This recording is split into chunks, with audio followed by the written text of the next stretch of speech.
grobnice nalazilo se 27 skeleta, znači ostataka 27 osoba. Na različite načine su te osobe umorene. Ja sam opisao preko 20 načina na kojih su ih mučili i ubijali.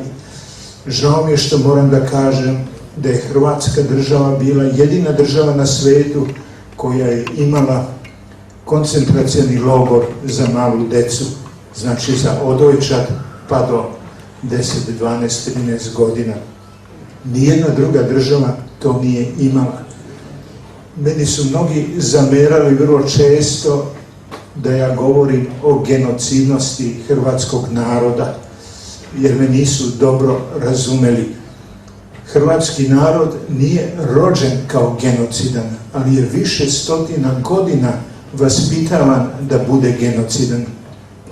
Glavnu ulogu u vaspitanju hrvatskog naroda da mrzi sve one koji nisu katolici, da mrzi sve one koji se ne klanjaju papi, to je počelo već dosta davno. Još u vreme Stefana I. Mađarskog, kada mu je papa pisao pismo i rekao: evo sad si dobio krunu, dobio si kraljevinu, znaj da u tvome kraljevstvu ima 42 šizmatička, to znači pravoslavna manastira, a nijedan katolički, pa gledaj da se nešto učini. Znači pravoslavna manastira, a nijedan katolički, pa gledaj da se nešto učini. I Franjevački red je bio uglavnom taj koji je gledao da se nešto učini i učinio je mnogo zla. Toliko mnogo zla da se nisu ustručavali ni da ubijaju katoličke sveštenike, benediktince koji nisu pripadali tom Franjevačkom redu. Ali da se vratim na ovo naše ispitivanje, na to naše istraživanje i iskopavanje tih grobnica. Znate, ja kad sam držao te razbijene lobanje male dece i odojčadi u svojim rukama, ja sam se zarekao da ću da govorim u njihovo ime. Zato što sam javno govorio, zato sam mogao da napustim zemlju. I dan danas ne živim u zemlji više. Ja sam 65. godine, znači 7-8 mjeseci posle tog istraživanja Jasenovca, morao da napustim zemlju i više se nisam vratio.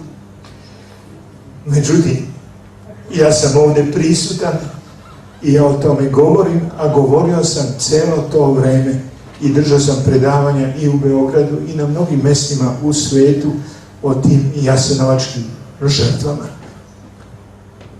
Sa hrvatske strane, tamo gdje je grad Jasenovac, tamo su ljudi dovođeni u logor, mučeni i ubijani, bacani u grotlo, usijane peći ciglane. Neki su čak bili ubijani i mecima. Međutim, sa bosanske strane reke Save, tamo gdje je Gradina, ta strašna Gradina, gdje ima sigurno preko 400.000 Srba sahranjenih, tu su ljudi dovođeni direktno iz sela, iz mesta, onako kako su ih zatekli i uhvatili, tako su ih dovodili u ogromnim kolonama do ivica jama i ubijali. Nisu stigli čak ni da ih opljačkaju. Sa hrvatske strane oni su ih pljačkali, oni su im čak i vadili i zube ako su bili zlatni i svašta su radili.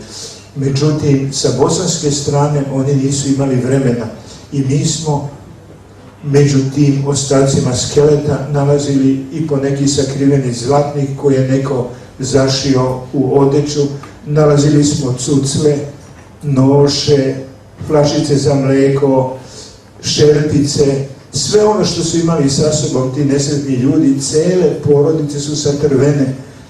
A mogu vam reći da posle Drugog svjetskog rata genocid je nastavljen na taj način što su pokupljene matične knjige rođenih i umrlih i tako dalje i predate narodnim odborima i uglavnom uništavane. Tako da mi za pojedina mesta u Bosni sada znamo da su postojala samo na osnovu austro-ugarskih karata.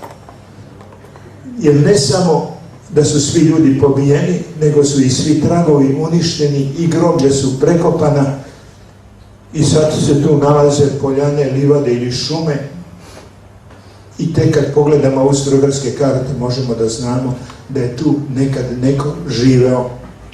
Možda ste čitali u novinama nedavno da je otvorena nova postavka muzeja u Jasenovcu u kojoj žele da prikažu kao individualne zločince i žrtve, pa traže od nas da im kažemo imena tih žrtava koje su pobijene. Ja mogu reći samo da, recimo, da je to nemoguće utvrditi, jer iz porodice moje babe po majci ubijeno je 14 muškaraca, a ja im ne znam imena, a ceo život sam posvetio proučavajući taj grozni koncentracioni logor, jer moja baba rano umrla, a ja sam bio mali, nisam ni znao ko su ti ljudi, članovi moje porodice, dosta bliski, pa ko od mene može da zahteva da mu kažem sada ime?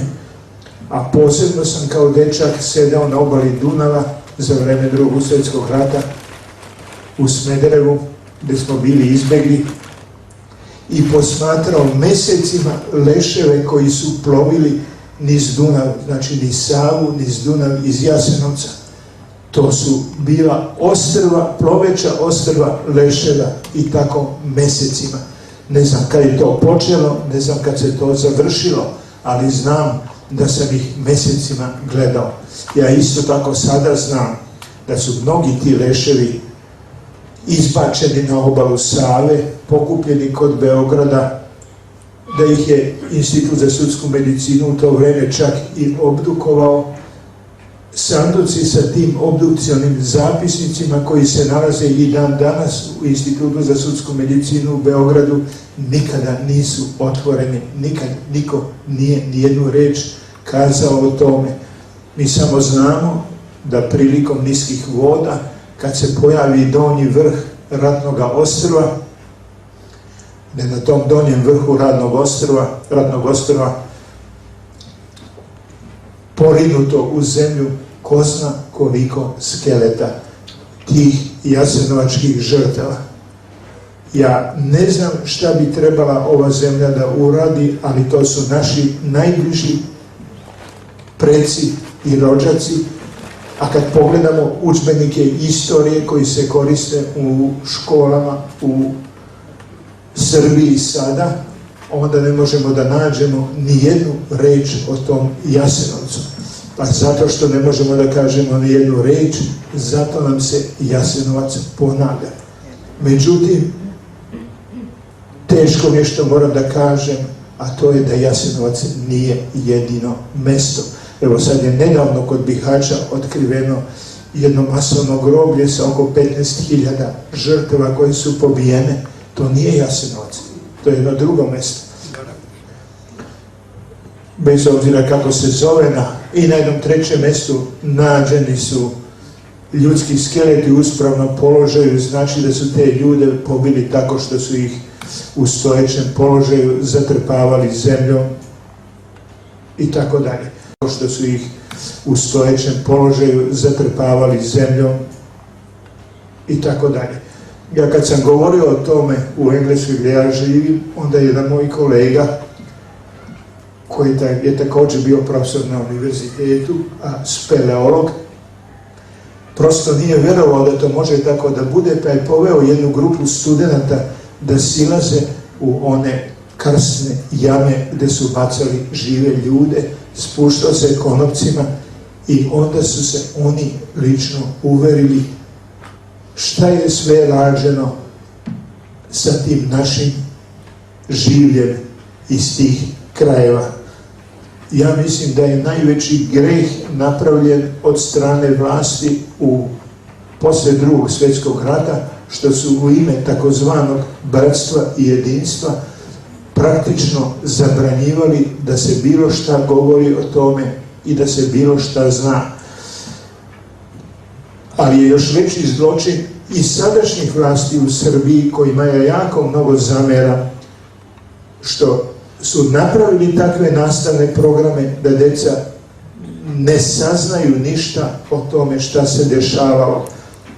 Kad odete u Njemačku, onda ćete vidjeti da u Njemačkoj postoji i zakon po kome svako koji negira holokaust, genocid i slične stvari krivično odgovara i ide u zatvor. U Srbiji takvoga zakona nema.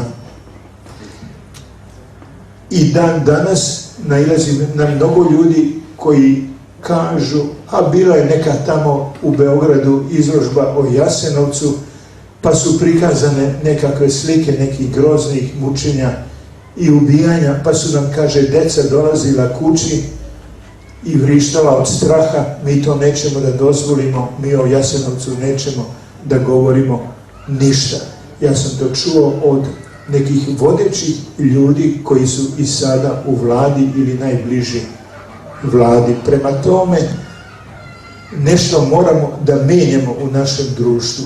Ja ne kažem da treba mrzeti Hrvate ili mrzeti Nemce ili mrzeti bilo koga zato što je iz tog naroda potekao neko od ubica, ali u svakom slučaju vi bi morali da objasnimo deci kako je to zlo genocid, kako je zlo holokaust koji je bio nad Jevrejima, a pored toga ja uvek to napominjem, procentualno u Jasenovcu je najviše stradalo Roma, njih oko 80.000, jer mi znamo da je na teritoriji Bosne, koja je bila u okviru nezavisne države Hrvatske, i na teritoriji Hrvatske ostalo ispod 1000 Roma posle ovog rata. Svi ostali su pobijeni, ali Rome su svi ubijali, obično ih niko nije brojao, znate. Za Jevreje znamo dosta, jer su postojale jevrejske opštine sa svim podacima i oni su sačuvali te podatke, a možemo prilično dobro da znamo šta se sve desilo sa njima. A u Jasenovcu je procentualno najmanje ubijeno Srba, svega 700.000, jer je Srba bilo najviše. Prema tome, grozne su se stvari desile. Ja vas molim da mi oprostite što sam o tome govorio, ali otac Jovan me je doveo ovde i sad šta mogu.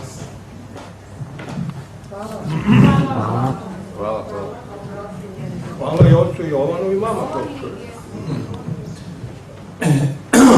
Nekih 30 godina posle profesora Živanovića nekolicina ljudi je otvarala te iste grobnice maja mjeseca 1997. godine, znači prije tačno 10 godina. U jednoj grobnici veličine 2 metra sa metar, znači otvorili smo na grobnoj polju hrastovi, nađeno je 109 malih kosti, od kojih je najveća bila ovolika. To je znak da su te grobnice 44. početkom 45. godine čišćene, da se ne bi saznalo koliko je stradalo, jer su ustaše znale da dolazi kraj i onda su paralelno opet pojačale klanje, a s druge strane su te kosti bacale u Savu, topile, radile šta su znali i umjele, da se ne bi mogao izračunati obim njihovog zločina. Negdje su uspjeli, negdje nisu, negdje im je pripomogao onaj isti koji je poslao Handžar diviziju u Svetu zemlju da tamo obavi svoj posao. Ali tih 109 kostiju onako iznešenih iz zemlje, znači iz rosne zemlje, majske zemlje, tamošnja, koja nije posna, koja ima svoj miris, jak, sve. Zamotano je bilo u jednu običnu tkaninu. Sjeli smo u kola i krenuli na nekih pola puta do Gradiške Bosanske, to je nekih 20 km, znači ima nekih 35-40 km od Donjeg Gradne do Gradiške. Na pola puta su nama kola bila tako puna mirisa da smo morali da otvorimo prozor.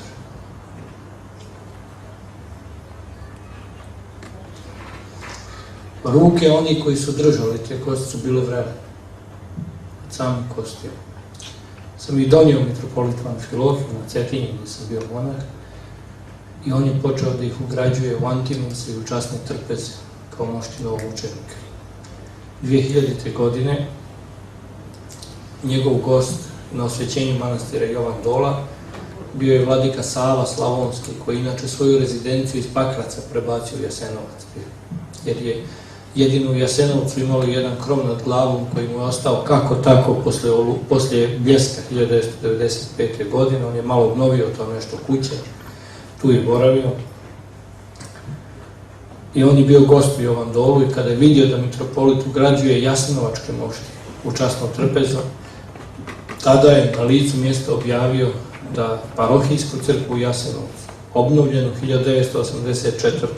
znači 43 godine nakon što je ona srušena 1941. a prvi logoraši su je morali rušiti, tu crkvu je proglasio manastirom. Manastir Jasenovac danas u stvari čuva ono što je pohranjeno u Jasenovcu, ne direktno, mada čuva možda jedinu preostalu zgradu izvornu logora. Jedan dio motorizovane ustaške jedinice imao tu jednu garažu koja je 1945. pretvorena u crkvu i dan danas služi kao crkvica, zato što ništa drugo nije bilo ostalo u Jasenovcu. Pa prvi Srbi kad su došli u njoj su se Bogu molili, pa čak i ikonostas ima, ali čuva ono što je najvažnije, činjenicu da su ti ljudi postradali za Hrista i ime Srbima. Zbog toga više nema pobožnog ćutanja, imamo obavezu.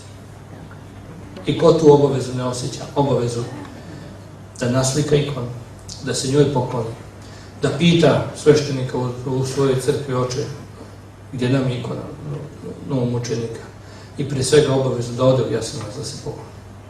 Koliko je puta svako od nas se proputio do Ostroga, do Studenice, do Dečana, do Peći, do ovoga, do onoga.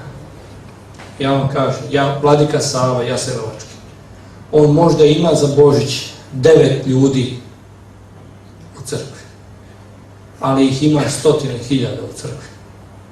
Tim 100.000 meni je čast da se pridružim tamo na liturgiji. Hvala.